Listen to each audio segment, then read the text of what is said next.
Ya jagat Dewa Bathara, ya jagat pangestu Ngara. Paman Pancatnyana. Sawetawis anggenipun paman ngadhep ngarsanipun ingkang putra Indraju Trisna. Dipun sekecaken anggenipun lenggah wonten ing Datulaya Praja Traju Trisna, paman Pancatnyana. Aula nun nggih. Sampun boten kirang prayogi pisuwanipun ingkang paman Pancatnyana wonten ngarsa Paduka anak Prabu Setija Bama Narakasura. Keparing ngabdi paman ngaturaken sembah sumengkeming pangabektinipun ingkang abdi kunjuk sandhap padha Paduka Anggir Setija. Ih paman, kula tampi dawah sami-sami. Kula trilenggah ingkang sekica lan mranata sagung para kawula miwah para nayaka anggenipun sami ngabiyantara ngersanipun ingkang putra pun Setija.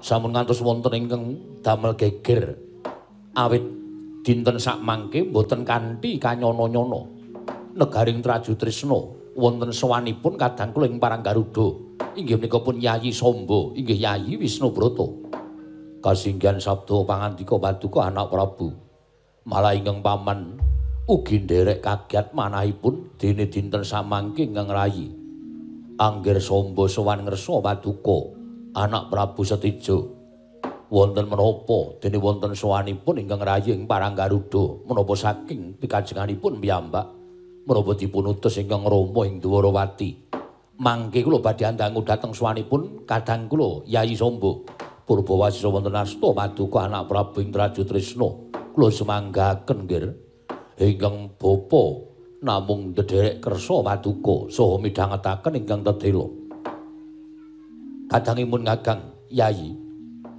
sawise satata nggone siadi ngadhep ana ngarsaning pun Kakang prayoga nggone siadi lenggah ana ing Datulaya Praja ing Traju Trisna padha harja sak praptanira Yayi Samba dene nuwun amit pasang Kalimantabe tinebena ing ladone dumawahing tawang tuwang Koko Prabu sampun boten kirang prayogi piswanipun ingkang rayi ing Paranggaruda pun Samba namung kepareng kula ngaturaken sembah sumengkeming pangabektinipun ingkang rayi kunjuk sandhap padha Paduka Kanjeng Koko Prabu ing Traju Trisna. Ya Yayi tak tampa. Gawe legawaning penggalipun Kakang ora liwat pangestunipun Kakang Tampanana. Kula pun dinggo jimat paripih ndayanana ing kasantosan. Apa to kang dadi wigatine dene sira Yayi sowan? Monggo tanpa cecala ingkang luwih dhisik. Gawe kaget penggalipun Kakang ing Traju Trisna. Yen pancen sowaning siadi ki saka kersaning siadi pribadi murugi matura ingkang terwaca nang yen to diutus dening Kanjeng Rama ing Dwarawati apa ingkang dadi dawuh pangandikaning Kanjeng Rama Prabu ing Dwaraka nyawa-nyawa jimat kula Koko Prabu sesembahan kula inggih namung Paduka kaliyan Kanjeng Rama ing Dwarawati ingkang minangka dados pengayomanipun ingkang rayi ing Paranggaruda wale-wale menapa sowanipun ingkang rayi pun Samba menika boten saking anggen kula diutus dening Kanjeng Rama Prabu ing Dwarawati menika babar pisan boten. Namung kula menika sowan krana kula menika nggadahi atur ing badhe kula kunjukaken ngersa Paduka Kanjeng Koko Prabu ing Traju Trisna. Samba wonten timbalan janur gunung kadingaren. Dene siadi darbiatur ing bakal sira aturake kelawan pun Kakang. Apa to kang dadi legetaning penggaling siadi? Koko Prabu mugi kepareng kula badhe majeng sawetawis anggen kula lenggah ngabiyantara ngersa Paduka Kanjeng Koko Prabu sampun ngantos duna dungkap panampinipun Koko Prabu Setija. Ya, mongso boro Yayi. Purbawasih tak pasrahke marang sira Yayi Samba. Nggih. Wale-wale menapa Koko Prabu sejatosipun wonten gegembolaning raosipun ingkang rayi ing Paranggaruda. Ingkang badhe kula aturaken dhateng Paduka Kanjeng Koko Prabu. Inggih dhateng sinten malih? Kula ngungkap dhateng sejatining raos kula. Menawi mboten wonten ngersanipun Paduka Kanjeng Koko Prabu ing Traju Trisna, ora kusik. Kok sajak wigati wijanjane ning apa, Samba? Monggo pendak-pendak arang-arang siadi sowan marang Praja ing Traju Trisna tansah cecaketan kelawan Kanjeng Rama. Mbok menawa nobot ripoting siadi tumulipun atur kersane Kanjeng Rama Prabu ing Dwarawati. Nanging kok ora kaya sak gedhagan iki lha kok dadi sira Yayi Paranggaruda sowan ana ing Traju Trisna. Inggih. Krana menawi menapa ing sampun dados gegebenganing manah kula menika mangke badhe kula aturaken dhateng Kanjeng Rama Prabu ing Dwarawati. Tan wurunga malah kula badhe nampi duka saking Kanjeng Rama Prabu. Lho. Nampa duka piye? Mila pangraos kula tumunten kula sowan dhateng negaring Traju Trisna supados sakmangke Kanjeng Koko Prabu menika saged abebantu dhateng bot repotipun ingkang raying Parang Garuda. Marajata kalang-kalang rembugmu. Gage siadi darbe panyuwun napa? Yen to pun Kakang bisa ngudaneni mesti pun Kakang bakal sakbiyantu kelawan sira yayi ing Parang Garuda. Koko Prabu. Sampun wonten pinten-pinten dinten menika malah minggahipun sampun wonten setunggal candra. Manah kula menika mboten jenak menawi kula mapan wonten ing Parang Garuda. Manah kula menika mboten kraos sekeca menawi kula mapan wonten ing kasatriyan Parang Garuda. Apa siadi bubar nampa duka saka Kanjeng Rama? Inggih mboten. Prasaja kemawon sampun setunggal candra. Engga dinten sakmangke menika manahipun ingkang rayeng Parang Garuda menika kaprawasa krana raos tresna tuwin raos asmara. Jagat Dewa Bathara jagat pangestungkara. Sombo wonten timbalan. Saka pitunganing pun Kakang Yuswaning Siadi kuwi wis ndungkap dewasa, mula ora jeneng aneh. Lan ora jeneng mokal. Lamun Siadi tumuli duwe rasa tresna kelawan sawijining wanita. Lah yen panjenengan Siadi darbi rasa tresna kelawan sawijining wanita, dudu pun Kakang ingkang darbi tanggung jawab. Kudu nuruti apa kang dadi pamothaing kadangku ing Parang Garuda, nanging kuwi tanggung jawab ing Kanjeng Rama. Nuwun pamunten, kula sampun matur Kakang Mas. Bilih menawi kula menika matur dhateng Kanjeng Rama Prabu Ndrawati tanwandi kula badhe nampi duka mila kula kedah gadah satunggiling tetiyang yang sakmangke saged anjurung dhateng gegayuhan kula. Tegese Koko Prabu Traju Trisna menika kula suwun supados saged andombani dhateng pengangkah kula tuwin panjangka kula. Lah ora kusik aku tak takon karo kowe.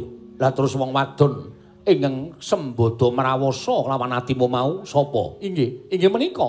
Dadosaken kula ajrih kaliyan Kanjeng Rama Prabu awit lumaing bumi kroping langit menika mboten wonten wanita ingkang keduga mrawasa dhateng manah kula satemah kula kapandhuk bedoring katresnan. Kejawi kula nuwun sewu.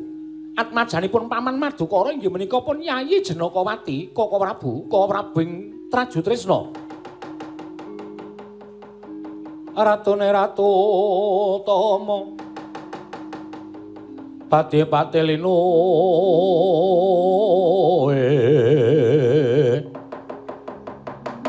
Pranayaka Tyasraharja Panegari becik-becik Parandene tan dadi kaliasing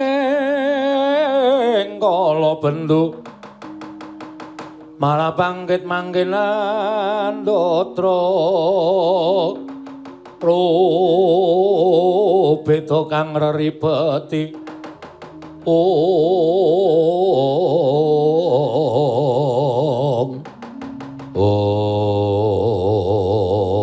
jagat Dewa Bathara jagat pangestungkara iladal. Sombo wonten dawuh Koko Prabu. Yen pancen gegayuhanmu kaya mengkono lan kabeh mau ora mung tekan gegayuhan nanging mbok tekake ana ing tekad merga tumrapun Kakang tekad kuwi pok ing karep. Wong ki yen wis nekat adane sok lakon. Inggih. Lah saiki mengkari nanting karo atimu piye? Menawi ngantos kula mboten kasembatan dawuh kaliyan Yayi Jenakawati, Koko Prabu. Prasapaning manahipun ingkang raying Parang Garuda menawi perlu badhe kula entengaken pejah gesang kula. Yen pancen kaya mengkono, dina sameng kaya tak kanthi sowan Kanjeng Rama Prabu Ndrawati nyuwun pangestu lan panjenengane. Tumuli sowan ana ngersaning Paman Arjuna. Matur apa anane yen to sira Yayi tresna kalawan atmajaning Paman Arjuna ya kuwi Yayi Jenakawati. Mangke rumiyin. Saking pangraos kula menawi tumuli sowan Kanjeng Rama menika mangke malah mboten saged kasembatan panjangkanipun ingkang rayipun Samba. Lho, lah karepmu piye? Sowan wangsanipun Kakang Mas Tijo menika, panjenenganipun Kakang Mas Tijo menika kula suwun kanthi sanget enggal sakmangke minangka dados wakilipun tiyang sepuh kula sowan dhateng Paman Arjuna. Menawi mangke kula sawon kasembatan Boyong Dewi Jenakawati tumuli nembe matur lan Kanjeng Rama Prabu Ndwaraka. Kanjeng Rama tartemtu bombong penggalipun sampun ngantos sinengga kula menika setunggiling anak ingkang tansah sumendhe dhateng pangawaosipun wong tuwa. Anak ingkang ora isa nglungguhi tembung ngopor bebek mentas awake dhewe. Ing mekaten kula suwun Kakang Mas Tijo kula aturi ngodol lampahipun ingkang rayipun Samba sowan dhateng Paman Arjuna Pak Kakang Prabu Stijo. Ing Pomo sayongkong ana wiyatamun-amun lir gumampang maletik mancala. Oh jagat Dewa Bathara Yayan engko nganti nampa dukaning Kanjeng Rama Prabu Ndrawati piye? Yen sinengguh aku nglangkahi marang panguwasaning Kanjeng Rama, jer tanggung jawab wong tuwa tumrap anak, mesti bakal nuruti apa kanthi panjaluke si anak. Nyun mapunten, pitados kalian kula to. Kakang Mas menika mboten saben dinten caket kan Kanjeng Rama Prabu Ndrawati. Mila apal kula wewatekanipun Kanjeng Rama menika apal Samba. Kula menika sampun ngertos dhateng lagak lagu lagianipun Kanjeng Rama. Sampun matur dhateng sampun Kakang Mas Tijo menawi mangke kula menika tumuli matur dhateng Kanjeng Rama Prabu tartemtu Rama Prabu malah mambengi pikajenganipun ingkang putrapun Samba. Mila dinten sak mangke ngatur kemawon. Kakang Mas sarujuk menapa boten ngodha lampahipun ingkang rayipun Parang Garuda.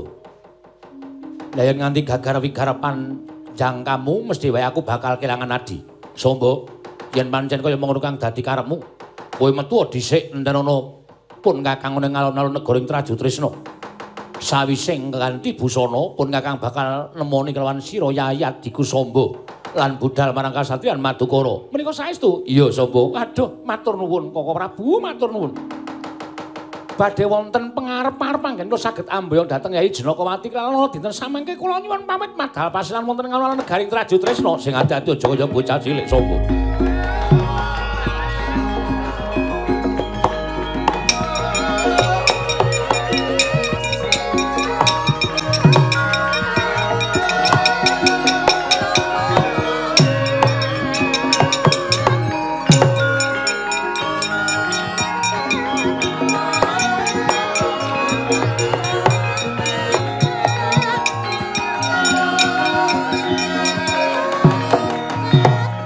Paman Pati wonten dawuh nggih.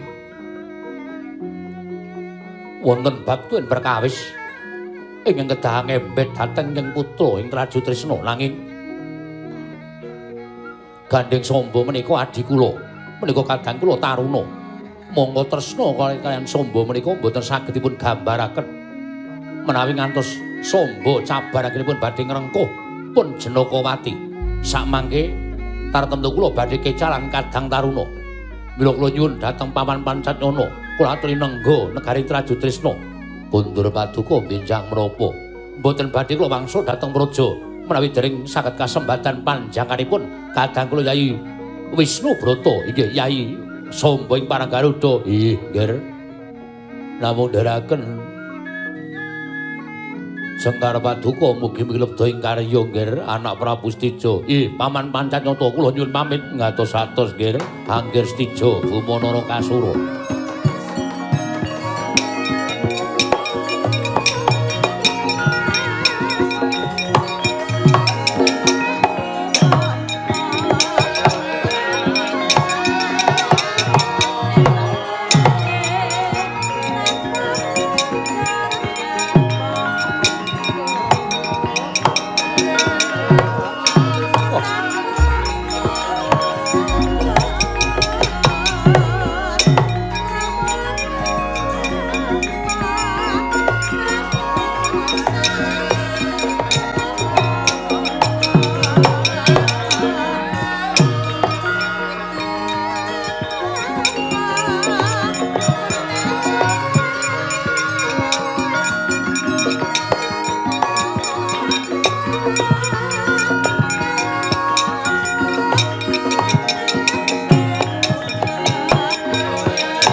Gembol monyor-monyor juk ning dungkul wana dadi alas-alas dadi wana.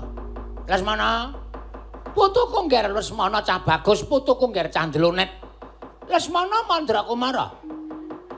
Wonten dawuh menapa yang Penemban Durna? Kowe wis nyandang cara manten, Ger? Nggih. Kowe ngerti, kowe arep tak larapake ning ngersaning sapa lan tumuju marang endi? Ngertos. Nendi? Wonten kasatriyan Madukara daup kalian Yayi Jenakawati. Jumbuh kalian menapa ing dados gegayuhaning ati kula yang Penemban Durna. Kowe ngerti Janaka kuwi sapa? Janaka menika Arjuna. Ya Permati. Janaka kuwi muridku. Nggih, lulus tahun pinten? Ora perkara nggon lulus, ning Janaka kuwi muridé Begawan Durna. Janaka kuwi tak anggap anakku dhewe. Lho. Niki lho ngger dimidhangetaken ngendikipun ing Sokalima. Raden Janaka menika siswanipun Begawan Durna. Janaka kuwi murid Kresna. Mula Janaka kuwi mesti bangun miturut karo apa dadi perintahe Begawan Durna. Nah, iki mengko nek wis tekan kono tumune aku bakal kandha karo si Arjuna yen to praptaku ning kasatriyan Madukara kuwi nglarapake calon pinanganten lanang ya kuwi kowe Lesmana Mandrakumara. Supaya dhaup karo Janakawati. Janaka mesti ora bakal wani. Janaka mesti ora bakal mbadal sumbi dawuhing Begawan Durna. Janaka mesti manut karo dhaup perintahe Begawan Durna. Oh, mesti bakal nglakon dhaup karo Janakawati. Oh! Kowe rasah oh. Sing oh ki Begawan Durna wae ya. Nggih, saking bungaing ati kula. Nek ngonten wiwit dina niki yayu kula putus. Yayu kuwi sapa? Ah, senengane bocah kok aneh-aneh ora. Kowe iki putra Nalendra aja sok nenengi wong bidak pejaraan. Kowe iki putra Nalendra. Kowe iki anak ratu. Wong tuamu kuwi Nalendra. Nyenengi kok mung wong bidak pejaraan. Wong kawula cilik, wong loro saudon telu saurupan. Ora sak derajate. Nyenengi ya sing sak derajate. Yen kowe iki putra Nalendra nyenengono putra Nalendra. Saora-orane ya putra Pendhita apa putra satriya. Nyenengi kok mung bakul mie ayam. Yayu lor prapatan kae to? Nggih. Ah, lah kok dadi kowe ngrebut nggon aku.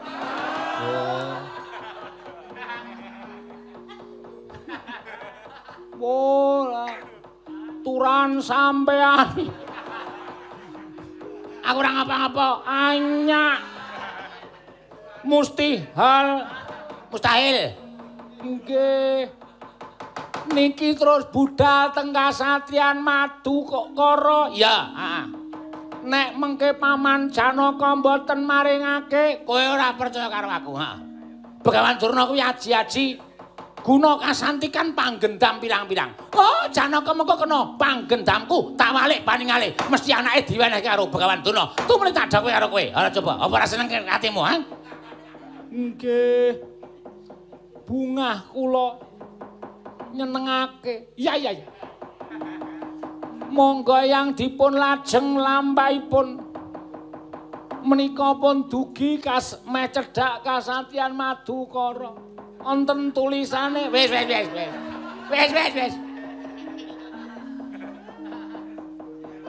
Nika mang waca anda ama susu gigi. Anda memasuki ke awasan kawasan olo ke akala ili asasa asisi. Lokalisasi. Oh, kudu kae. Kae engko menggok nengen. Oh, ngaten. Kula kinten nek bablas. Nggih. Monggo Depate dipun gelak lampahipun bidal wonten ing Kacamatan Madukara. Niku wis ketok tapel wates kasatriyan Madukara. Nggih enten gepura gambare utawa enten patunge jemparing. Niku cetha nek mlebu wengkon kasatriyan Madukara. Kula wis hafal nggon-gonane. Nek teng Jodipati tengah ngersaning Paman Werkudara niku enten gepura sing enten gambare utawa patunge gada. Nek tenggene Paman Puntadewa niku enten wujuding gepura sing enten recane kembang mlathi. Tenggene Paman Kulasdewa niku enten reca gambare Sugeng kali Bagya.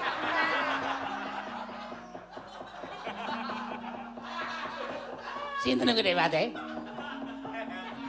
Pengrawe. Kula niku nek gagas Lesmana niku ajeng guyu niku kok wedi. Wong niku putra Nalendra. Padha kali teng negara Ngastina nggih Yang. Nek Kraton Ngastina niku gepura gedhe banget wong negarane ya gedhe. Enten gambare gada kaya nggene Paman Jodipati.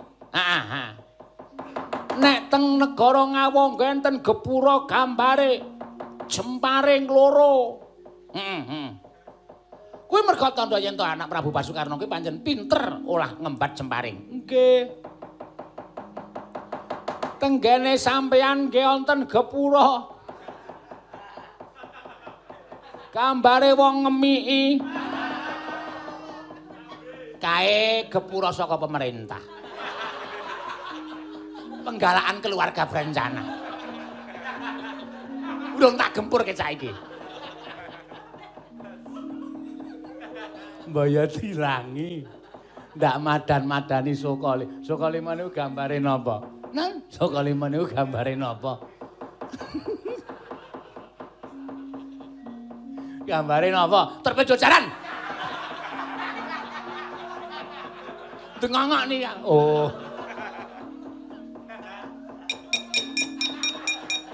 Ya anggo seger-seger Dewate lha nggih. Suasanane udan kaya ngene iki. Ha nggih. Monggo bidal. Ayo nggih fotoku tak kanthi budal ning Kasadyan Madukara nggih, Cah Bagus.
Antasena.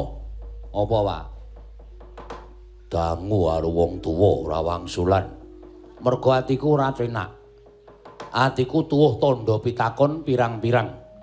Bapak nganti karo aku budal saka Jodipati, wiwit saka Ngrandu Gumbala aku ditimbali karo bapak. Sowaning Jodipati terus tumuli bapak ngajak aku metu saka kasatriyan nganti tekan seprene tak suwuni prisa Pak arep nendi, arep ngopo, bapak ora wangsulan. Atiku tuwuh tandha pitakon sing kebak. Ha saya aku tak takon karo bapak, bapak tak takoni kok ora wangsulan ki sebab apa? Mergo iki yen kanthi tak kandhaki karo kowe nang kene kowe mesti badal dawuh wong tuwa. Kusike. Nek dawuh wong tuwa apik ki aku tetep manut. Nek dawuh wong tuwa kira-kira kuwi ora apik, tur dawuh wong tuwa kuwi bakal mengko apa jenenge meksa karo kamardikanku, ya nuwun sewu aku ora gelem nglakoni. Lah, wangsulamu wis kaya ngono.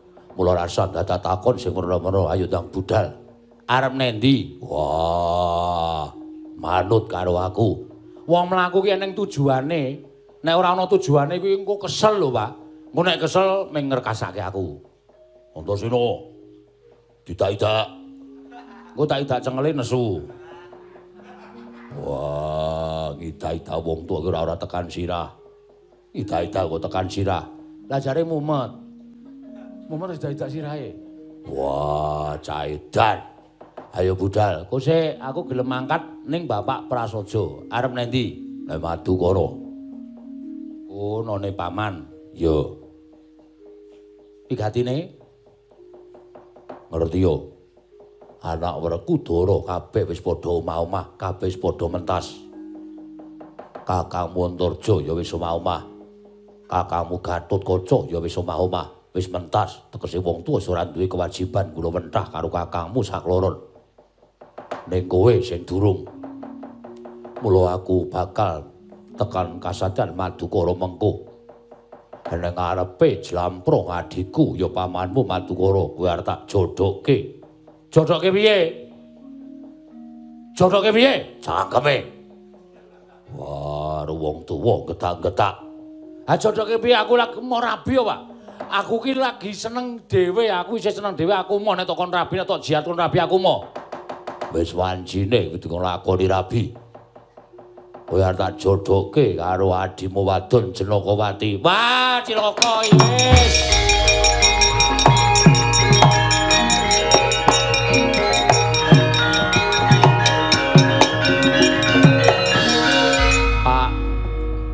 Aku isih pengen dhewe.